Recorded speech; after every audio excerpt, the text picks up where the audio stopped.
Bonjour, ici Sébastien d'actualité-dvd.com et aujourd'hui je vais vous parler du coffret de la première saison de la série Les Grandes Gueules s'anime en édition DVD. Elle met en vedette les voix de José Godet, Mario Tessier et Richard Turcotte. Distribué par DEP Distribution, vous pouvez vous procurer le coffret en magasin depuis le 6 décembre 2016.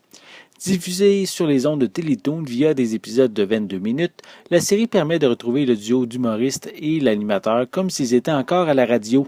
On retrouve les trois vedettes autant à la radio ainsi que dans leur quotidien et ils sont entourés des personnages colorés qui ont fait leur succès, dont Jocelyne Top Model, Rona, Paul Poirier, Claire Voyante, Enrique, Jacques Rougeau, Sonia la coiffeuse de Jonquière et Jean-Yves Simard. On a même droit à une courte apparition de Yves Corbeil. Comparativement au sketch que les deux humoristes faisaient lorsqu'ils étaient à la radio, la série est beaucoup plus violente, sanglante et davantage axée sur la sexualité. Les personnages vont beaucoup plus loin que qu'est-ce que j'étais habitué à la radio. Ça justifie peut-être aussi que le coffret a la mention 16 ans et plus sur le devant de la pochette. Les différentes histoires sont originales et vont dans plusieurs directions afin de surprendre le spectateur. J'avoue que ça prend une période d'adaptation pour s'habituer à leur nouveau niveau d'humour. J'avoue que deux des épisodes m'ont fait décrocher de l'univers des Grandes Gueules. Le premier alors que le trio veut se rendre au chalet et qu'ils finiront dans un monde médiéval.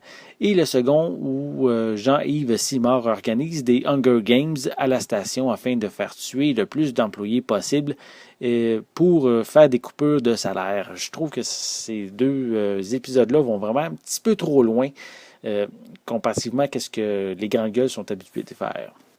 Par contre, qu'est-ce que je peux dire, c'est que malgré la violence et la sexualité présentée, on reste dans le caricatural tant au niveau des actions que dans la présentation des personnages. Et en parlant des personnages autres que Mario, José et Richard, c'est très amusant de pouvoir les retrouver et surtout de les voir. Certains avaient déjà été présentés lors de leur spectacle sur scène, mais l'animation permet d'aller plus loin et d'éviter les limitations physiques de leurs interprètes. Jocelyne est probablement le personnage qui revient le plus souvent et elle réussit encore à me surprendre après toutes ces années à la radio. Le coffret de 13 épisodes possède une piste sonore française 5.1 sans sous-titres et malheureusement aucun supplément n'est inclus sur les disques. Étant un grand fan des Grandes Gueules depuis des années, je suis bien content de pouvoir les retrouver sous la forme d'une série animée avec leurs différents personnages toujours aussi tordants. Il faut quand même une petite période d'adaptation car l'humour est beaucoup moins grand public comparativement à ce qu'ils faisaient à la radio, mais c'est toujours un bonheur de retrouver leurs différents personnages. C'était Sébastien, merci et bon visionnement.